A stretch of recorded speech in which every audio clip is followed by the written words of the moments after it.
The sound of wood splintering is distinct. It's a dry, violent crack that I've heard 1,000 times in my lumber yard. But hearing it coming from inside my own bedroom, while I stood frozen behind the bathroom door, felt like a bone breaking in my own body. Then came the voice, hushed, urgent, and dripping with a poison I had tasted for years but refused to swallow. Just break the lock, Roberto. The old hag has to have the deed in here. We need to be ready to list the property the second she stops breathing. My son didn't defend me. He didn't say, "Don't call my mother a hag." He just said, "Hurry up, Vanessa. What if she comes out?" They were planning my funeral and the liquidation of my empire while I was washing my hands 3 feet away. They thought they were dealing with a helpless old woman. They forgot that I am Pilar. I spent 40 years running the biggest hardware supply chain in the state. I know how to spot a structural failure, and I know exactly how to execute a controlled demolition. By tomorrow morning, my house will be empty, their utilities will be cut, and they will learn that you never, ever try to steal from the Iron Lady. My name is Pilar, and if you want to hear more stories from Secretos de Familia about how I turned a heartbreaking betrayal into a masterclass in legal revenge, hit that subscribe button and let me know in the comments. Have you ever realized your family loved your wallet more than you? To understand the sheer magnitude of the war I was about to declare, you have to understand the history of this house. I didn't just buy it. I earned it. Every beam, every tile, every copper pipe was paid for with sweat. My husband, Matteo, died 30 years ago, leaving me with a small, failing hardware store and a mountain of debt. Everyone told me to sell. Pilar, they said, construction is a man's world. Go home and bake cookies. I didn't bake cookies. I put on work boots. I learned the difference between Type N and Type S mortar. I negotiated with union bosses who thought they could intimidate me. I fired thieves. I expanded. I built Pilar's Hardware into an institution. This house was my trophy. It was supposed to be the sanctuary where my family would gather. Instead, it had become a nest of vipers. It was a Tuesday afternoon, humid and heavy. I had gone into my ensuite bathroom to wash my face after a long meeting with my accountants. The water was running, masking the sound of my footsteps, but when I turned off the tap, the silence of the house was broken by the intrusion in my bedroom. "Check under the mattress," Vanessa whispered. Her voice was unmistakable, that high-pitched, demanding tone she usually masked with fake sweetness during Sunday brunches. Old people always hide money and papers under the mattress. It's a Depression-era thing. "There's nothing here, Van," Roberto replied. "My son. My only child. The boy I had carried on my hip while I did inventory. The man whose MBA I had fully funded." He sounded annoyed, not guilty.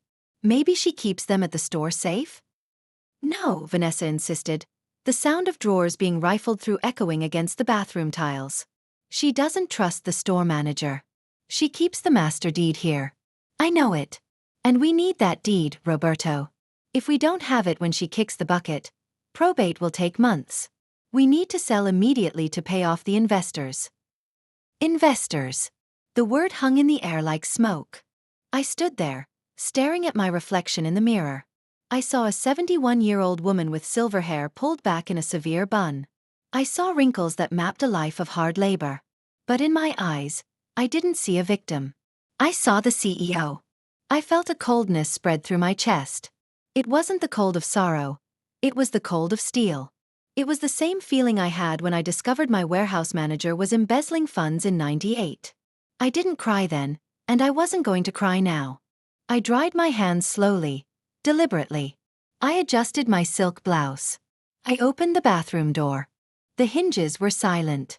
I maintain my own house. A squeaky door is a sign of laziness. I stepped into the bedroom. The sight was pathetic. Roberto was on his knees, his hands deep in my underwear drawer, tossing my neatly folded slips onto the floor. Vanessa was standing by the closet, trying to pry open my jewelry box with a letter opener. They didn't see me at first. I watched them for a full 10 seconds. I watched the greed in their movements.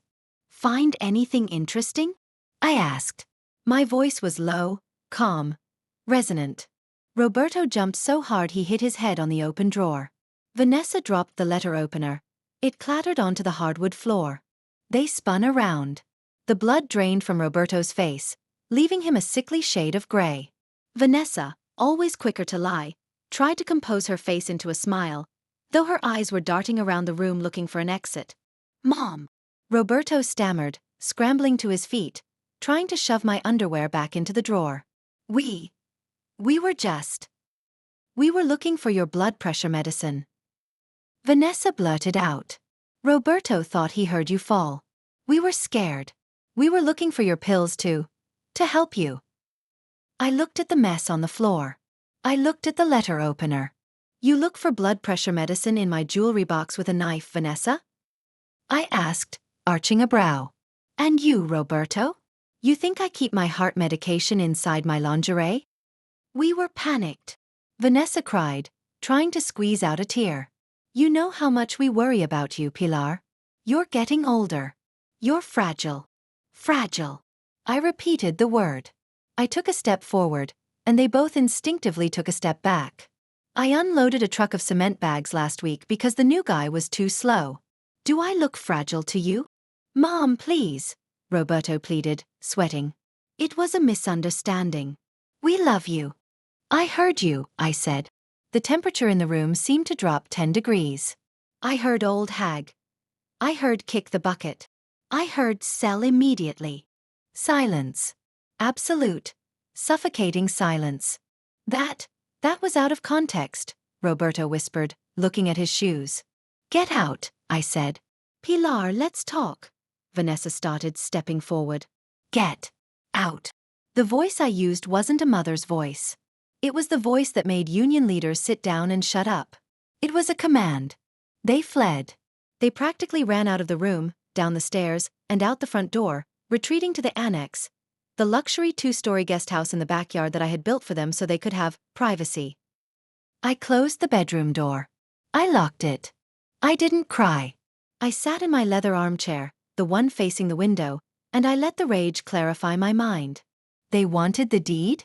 They wanted the assets? They wanted to liquidate the empire? "Okay," I said to the empty room. "Let's liquidate." I went to my desk. I pulled out my ledger. I pulled out the blueprints of the property. And I pulled out my phone. I didn't call a therapist. I called Anselmo. Anselmo runs Fast Move and Amp Logistics. He owes me his business. 10 years ago, his truck broke down, and I gave him the parts on credit when no one else would. He calls me Patrona, boss. "Anselmo," I said when he picked up, "I need a favor. Anything, Dona Pilar. I need your biggest truck. And I need a crew of 4 men. Tomorrow morning at 7 a.m. Tomorrow is Sunday, Patrona." "I know. I'll pay double. And bring boxes. Hundreds of boxes. We are emptying the house. Moving out. No. Just clearing the inventory." I hung up. Then I opened my safe. Not the one in the closet they were looking for. The one built into the floor under the rug, the one only I knew about. I took out the deed. I took out the insurance policies. And I took out the original construction permits for the annex. I spent the night reading. And as I read, a plan formed. A plan so cold, so precise, and so legally airtight that it was beautiful. The sun rose on Sunday morning with a brilliant, cruel light. At 6:55 a.m., the air brakes of Anselmo's 18-wheeler hissed outside my front gate. I was already dressed. Not in a housecoat. I wore my charcoal gray business suit, my pearls, and my heels. I drank my black coffee standing up in the kitchen. I opened the front door. Anselmo and his crew, big men with back braces and grim expressions, were waiting. "Good morning, boys," I said. "Come in. The mission is simple. Everything goes. If it's not nailed down, it goes on the truck. Furniture, paintings, rugs, appliances. Everything." "Everything, Dona Pilar?" Anselmo asked, looking at the opulent living room filled with antiques. "Everything. Leave me 1 cot, 1 chair, 1 hot plate, and my coffee maker. The rest is getting donated or sold." They started working. The sound of moving furniture is heavy. Scraping, thumping, the grunt of exertion. It didn't take long for the noise to wake the tenants in the backyard.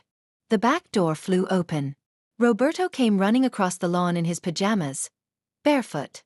Vanessa was right behind him, wearing a silk robe I had paid for. "Mom, what is happening?"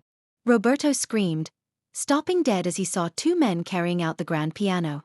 "What are you doing with the piano?" "That's an antique." I stood on the porch, holding my clipboard. "It's an asset, Roberto," I said calmly. "Non-performing asset. It takes up space and gathers dust. Liquidating." "Are you moving?" Vanessa asked, her eyes wide with a mix of fear and hope. "Are you finally going to the retirement community?" I laughed. It was a dry sound. "No, darling. I'm staying right here. But I decided that if I'm going to kick the bucket soon, I should save you the trouble of cleaning up my junk. I'm doing it now. You can't sell the furniture." Vanessa shrieked as she watched a mover carry out a Ming vase. "That's family heritage." "It's my heritage," I corrected. "Bought with my money. And since you are so eager to see the house empty, I thought I'd give you a preview." "Mom, stop this!" Roberto yelled, grabbing my arm. "You're having a breakdown. This is senile dementia. I'm calling the doctor." I pulled my arm away. "Call who you want. But tell them to bring a chair, because there won't be anywhere to sit."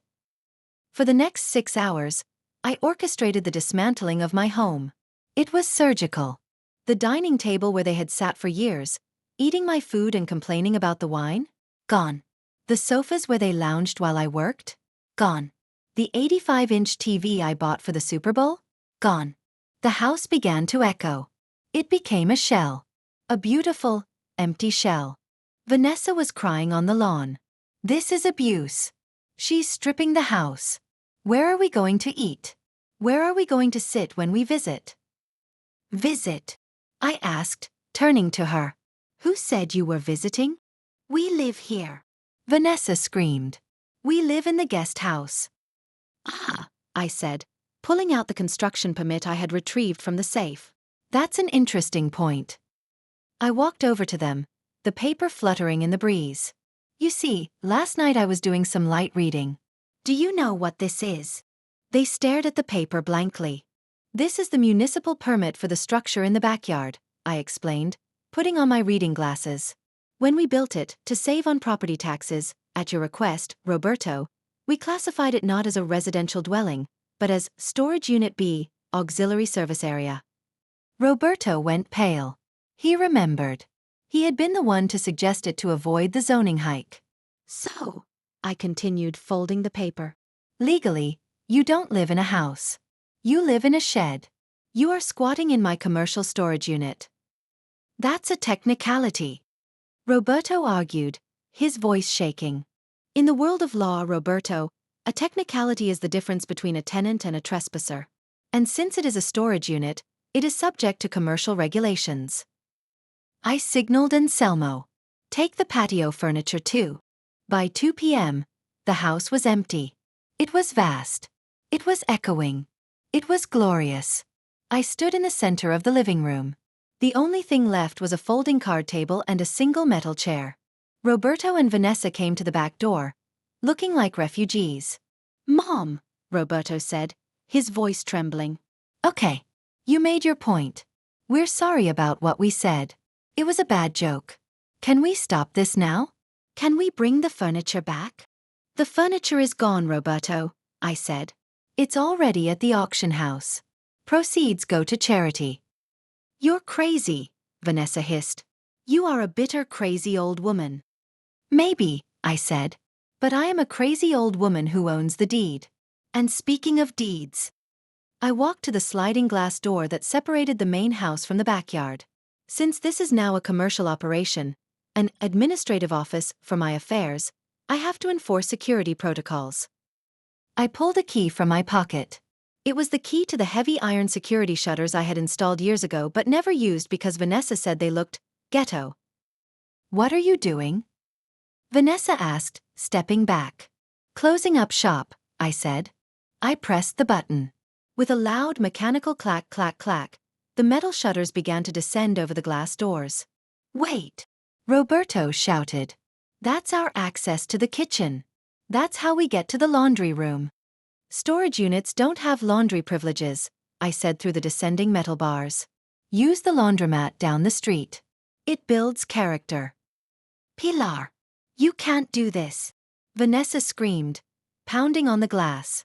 I have delicate clothes. I need the washing machine. The shutter slammed into the floor with a final thud. Darkness filled the living room, sliced only by the thin beams of light coming through the perforations in the metal. I locked it. I walked to the front door and locked that too. I was alone in the dark, empty house. And for the first time in 10 years, I felt peace. But I wasn't done. Oh no.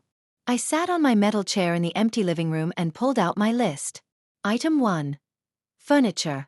Done. Item 2. Utilities. I dialed the electric company.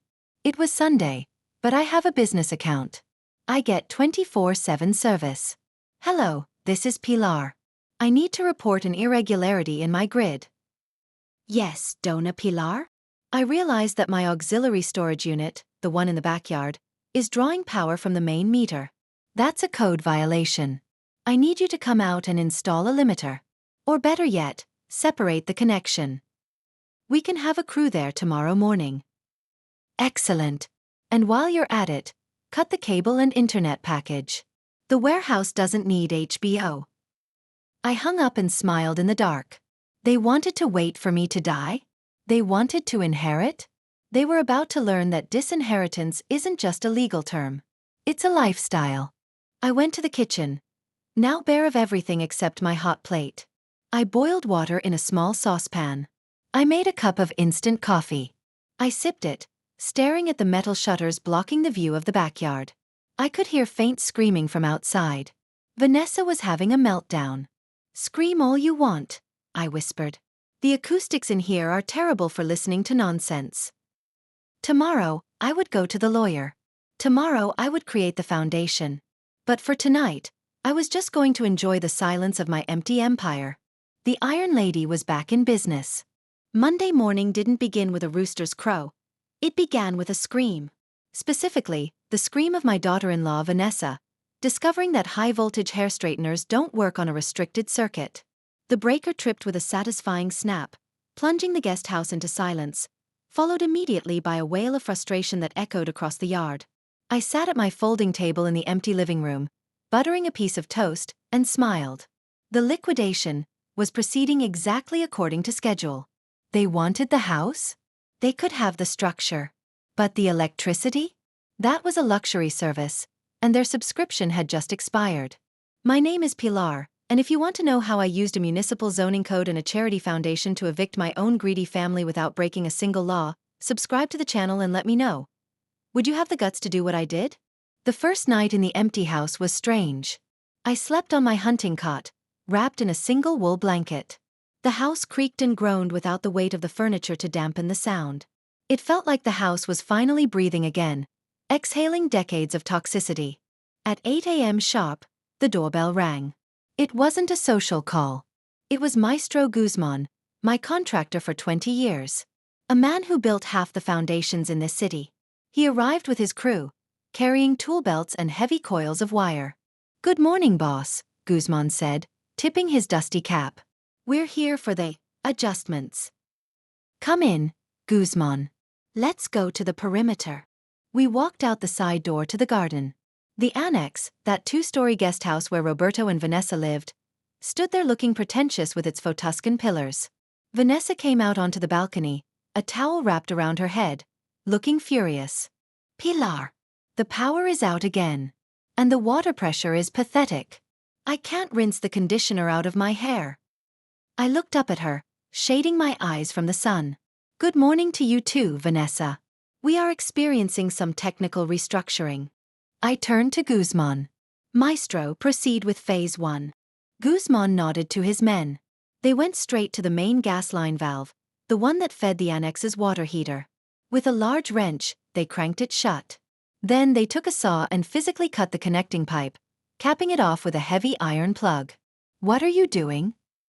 Roberto ran out in his boxers, panic in his eyes. "That's our gas." "Correction," I said, consulting my clipboard. "That is my gas. It flows from my main tank. And according to fire safety regulations for commercial storage units, which is what your house legally is, It is illegal to have an unregulated residential gas line running through the yard. I'm just bringing the property up to code, son. You wouldn't want me to get fined, would you? But how do we cook? How do we shower? Roberto asked, his voice cracking. Cold showers boost the immune system, I said. And for cooking? I suggest a campfire. Or maybe you can buy a propane tank. Of course, you'll need a permit for that. This is insane. Vanessa screamed from the balcony. You are a monster. I am a landlord, I corrected. And a very responsible one. Next came the electricity. Guzman opened the main breaker box. Okay, Dona Pilar. We are installing the limiters. Explain to my son what that means, Guzman, I said. Guzman wiped his hands on his rag. Well, young man, we are installing a 10-amp breaker for the storage unit. It's enough to power maybe 3 LED bulbs and charge a phone. But if you try to run a microwave, a hairdryer, or a big TV, pop. The breaker trips. And the box is locked, so you have to wait for the landlady to reset it. And the landlady, I added, checking my watch, takes a very long siesta. You can't do this. Roberto yelled. I have to work. I need my computer. I need the internet. Oh, the internet, I laughed. I canceled that at 8:05 a.m. The technician is coming to pick up the modem at noon. Better start using your data plan. Oh wait. I canceled that too.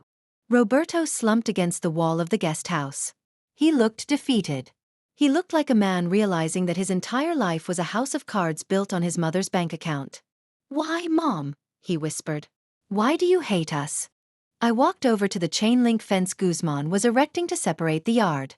I looked through the metal diamonds. I don't hate you, Roberto. I am saving you. You are 40 years old, and you don't know how to pay a light bill. You were waiting for me to die so you could be rich. Well, I'm not dead. But the bank of Mom is. I turned back to the house. Guzman, finish the fence. Put barbed wire on top. We don't want unauthorized entry into the administrative zone. By 10 a.m., the lawyer arrived. Lawyer Mendez is a sharp man. He owes his career to me. I gave him his first retainer when he was fresh out of law school. He arrived with a notary public, Mr. Estrada. A man so serious he looked like he was carved out of granite. They set up their files on my plastic folding table in the empty living room. Dona Pilar, Mendez said. The papers are ready. The Pilar Garcia Foundation for Elderly Women Entrepreneurs is established. We just need to transfer the assets. Do it, I said. The notary adjusted his glasses. You understand, Dona Pilar, that by signing this inter vivos donation, you are transferring the ownership of this house, the land, and the hardware store to the foundation immediately? You will retain usufruct, the right to use and manage it until you die, but you will no longer own it. You cannot sell it. And more importantly, you cannot leave it to your heirs. I understand perfectly, I said. Where do I sign? I signed. The scratching of the pen was the sound of shackles breaking. With that signature, Roberto's inheritance evaporated. The house wasn't mine anymore. It belonged to a legal entity dedicated to helping women start businesses. Just as the notary stamped the document, thud, the front door banged open. Roberto and Vanessa burst in. They had brought backup. Behind them was a young man in a shiny, cheap suit, carrying a briefcase that looked like it was made of cardboard. Aha! The young man shouted, pointing a finger at me. We caught you. I am Attorney Gonzalez, representing Mr. Roberto and Mrs. Vanessa. We are here to serve you with a cease and desist order for harassment, illegal eviction, and psychological damages. Vanessa looked triumphant. See, Pilar? You can't just bully us. We have rights. I didn't stand up. I didn't even stop drinking my coffee. I looked at Mendez. Mendez looked at Notary Estrada. Notary Estrada looked at the young lawyer with the disdain of a lion looking at a mouse. Good morning, young man, Notary Estrada boomed, his voice deep and resonant. I am Notary Public number 45. We are in the middle of a protocolization act. Do you have a prior appointment? The young lawyer froze. In our country, notaries are powerful. They are the highest level of legal authority for property. Notary Estrada? I didn't know you were here. Obviously, Estrada said. State your business. Well, the young lawyer stammered, sweating. My clients claim their mother is dispossessing them of their family home. Incorrect, I said, standing up. This is not their family home. This is the headquarters of the Pilar Garcia Foundation. And I am the president. I picked up the deed we had just signed. As of 5 minutes ago, this property belongs to a charity. And your clients. I pointed at Roberto and Vanessa. They are squatters occupying a storage unit on commercial property owned by a non-profit organization. Roberto looked at the paper. He read the header. Donation deed. You gave it away, he whispered, his voice trembling with horror. You gave away our inheritance? I gave away my assets, I corrected. To a cause that appreciates hard work. Something you know nothing about. Vanessa screamed. It was a primal sound of greed being denied. You crazy old witch. You can't do this. That money is ours. It's our right. It is not a right. I slammed my hand on the table. It is a privilege. A privilege I revoked when you broke into my bedroom and called me a hag who needed to die quickly. The young lawyer stepped back. Mrs. Vanessa, if the property is donated to a foundation, it's untouchable.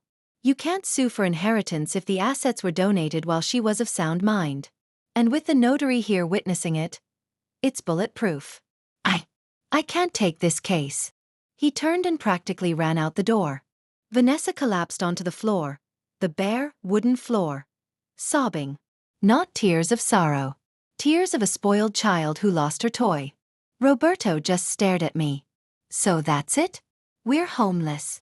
Not necessarily, Mendez intervened, pulling another document from his briefcase. The president of the foundation is a generous woman. She has authorized a lease agreement. He slid a contract across the table. You may continue to occupy storage unit B. However, since it is foundation property, we must charge market rent. The rate is $1,500 per month. Plus utilities. 2 months deposit required up front. And Mendez paused. Strict rules of conduct. No noise after 9 p.m. No unauthorized guests. And no access to the main house.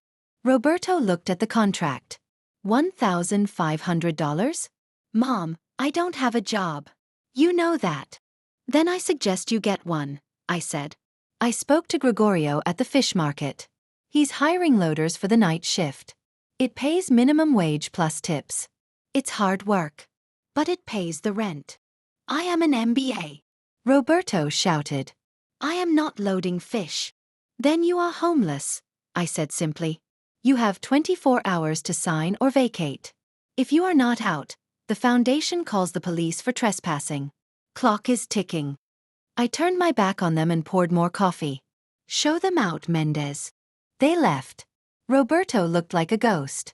Vanessa looked like she wanted to murder me. But they left. The next 6 months were a war of attrition. They signed the lease. They had no choice. They sold Vanessa's designer bags and Roberto's golf clubs to pay the deposit. I watched them from my window. It was like a reality show called Survival of the Fittest.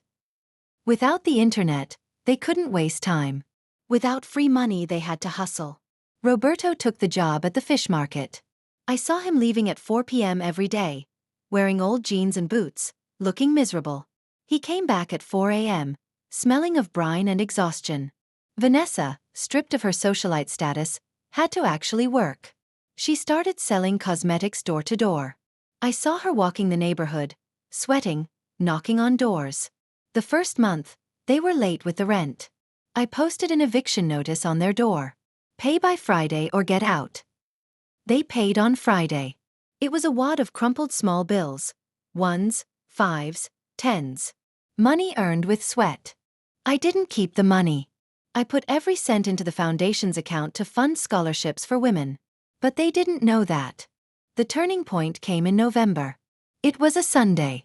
I was working in the main house, which was now buzzing with activity. We had turned the living room into a classroom for elderly women learning computer skills. The house was alive, full of laughter and purpose. There was a knock at the back door, the service entrance. I opened it. It was Roberto. He looked different. He had lost weight. He was tan. His hands were calloused. He wasn't wearing his flashy watch. He had sold it. He held out an envelope. Rent, he said. And the utility bill. On time, I noted. Good. He hesitated. Mom. I mean, Pilar.